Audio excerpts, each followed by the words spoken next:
Hello students, तो कैसा हुआ आपका सिर्फ शिफ्ट सेकंड का पेपर। आई होप सबका अच्छा ही हुआ होगा। फर्स्ट शिफ्ट वाले बच्चे तो बोल रहे थे कि मैम पेपर जो है वो इजी आया है, इतना टफ नहीं आया है। तो आप लोग बताओ कि आपको अपने शिफ्ट में पेपर कैसा लगा, इजी लगा, मॉडरेट लगा या फिर डिफिकल्ट लगा।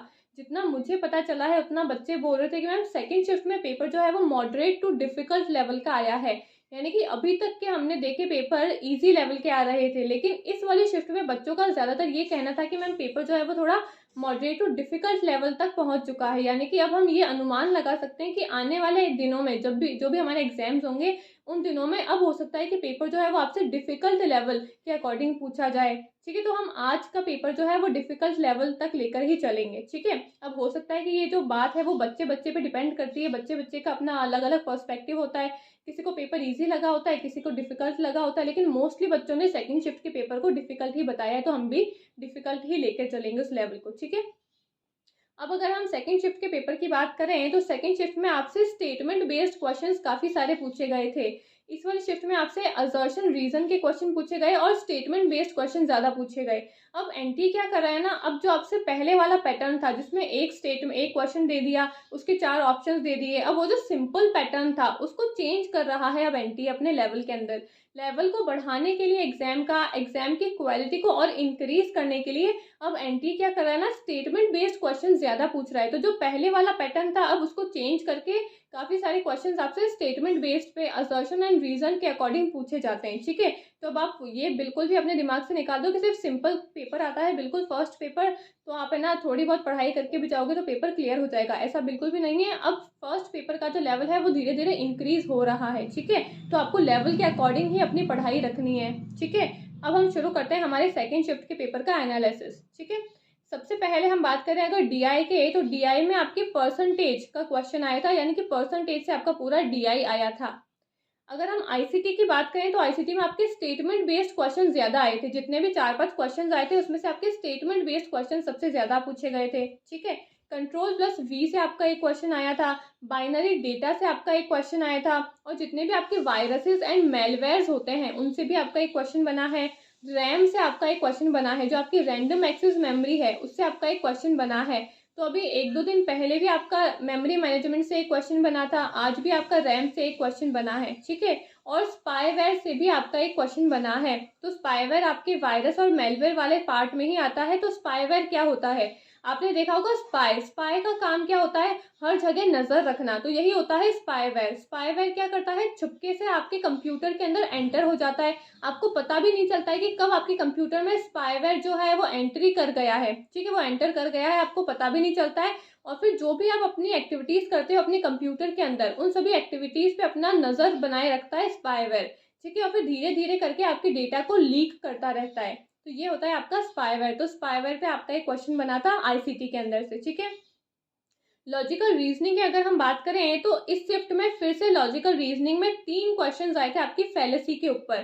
तो फैलेसी में इतने दिनों में हम डेली देख रहे हैं और हर शिफ्ट में देख रहे हैं कि 1-2 क्वेश्चन तो कम से कम फैलेसी पे आ ही रहे हैं, और इस शिफ्ट में तो 3 क्वेश्चन आए आपके फैलेसी से, यानी कि 6 नंबर आपके फैलेसी के क्वेश्चन से बन सकते थे अगर आपने मेरे वो, अगर जो मैंने सीरीज चलाई थी वो देखी होगी, और अगर उनमें से ही आपके क्वेश्चन पूछा गया होगा तो आपके 6 नंबर इजीली बन सकते होंगे। ठीक है, अब फैलेसी में जहां तक मुझे पता चला है वहां तक आई थिंक रेड हियरिंग की फैलेसी आपसे पूछी थी, और स्लिपरी स्लोप की फैलेसी पूछी थी, और एक और कोई फैलेसी पूछी थी। अब रेड हियरिंग की फैलेसी क्या होती है, जिसमें मैंने आपको बताया था कि अगर आप किसी टॉपिक पे बात कर रहे हो और उस टॉपिक से आपका ध्यान डाइवर्ट होकर किसी दूसरे टॉपिक पे चले जाते हो आप, तो वो रेड हियरिंग की फैलेसी होती है। ठीक है, और स्लिपरी स्लोप की फैलेसी क्या होती है कि किसी भी छोटी चीज को आप बहुत बड़ा बना लेते हो, यानी कि राई का पहाड़ बना लेना आपकी स्लिपरी स्लोप की फैलेसी होती है।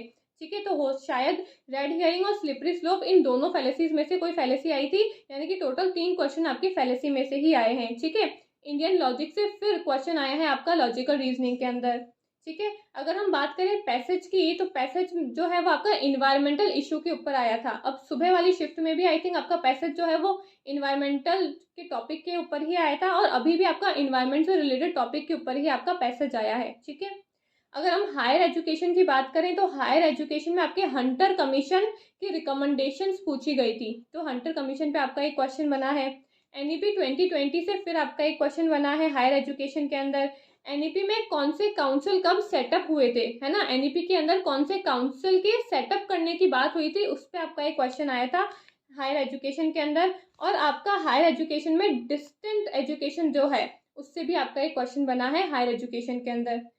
कम्युनिकेशन की अगर हम बात करें तो मास कम्युनिकेशन पे आपका एक क्वेश्चन बना है, मास मीडिया पे आपका एक क्वेश्चन बना है, ठीक है, आपके कम्युनिकेशन चैप्टर के अंदर। इन्वायरमेंट की अगर हम बात करें तो क्लाइमेट चेंज पे आपका एक क्वेश्चन बना है, एसडीजीज यानी कि सस्टेनेबल डेवलपमेंट गोल पे आपका एक क्वेश्चन बना है, एसिड रेन पे आपका क्वेश्चन बना है, ओजोन डिमांड पे आपका एक क्वेश्चन बना है, वेस्ट मैनेजमेंट पे एक क्वेश्चन बना है, और ओजोन की लेयर्स पे भी आपका क्वेश्चन बना है। सॉरी, ऑक्सीजन डिमांड था वो, ओजोन डिमांड नहीं था, ऑक्सीजन डिमांड पे आपका क्वेश्चन बना है, और ओजोन की लेयर्स पे भी एक क्वेश्चन बना है। यानी कि इन्वायरमेंट से भी काफी सारे क्वेश्चंस पूछे गए हैं इस वाली शिफ्ट के अंदर, ठीक है।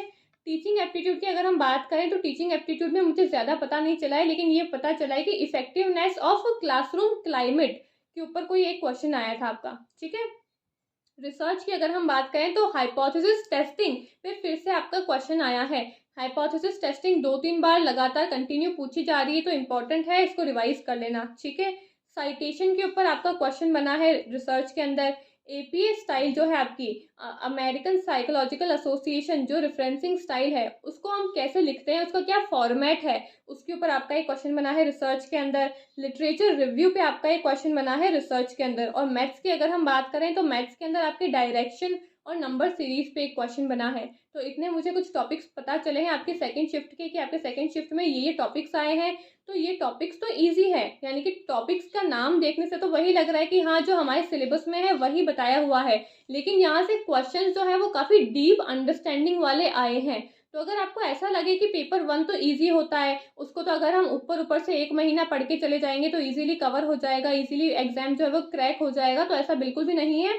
अब एनटी अपना लेवल जो है वो धीरे धीरे इंक्रीज कर रहा है। अब एनटी क्या कर रहा है, यूपीएससी के लेवल के बराबर अपना लेवल करने की कोशिश कर रहा है। तो इसलिए धीरे धीरे एग्जाम्स जो है वो और भी ज्यादा टफ होते जा रहे हैं। तो आपको पेपर 1 को हल्के में बिल्कुल भी नहीं लेना है, आपको पेपर 1 को भी उतनी ही इंपॉर्टेंस देनी जितनी आप पेपर 2 को देते हो, ठीक है। तो ये कुछ टॉपिक्स थे आपके शिफ्ट सेकंड को लेकर।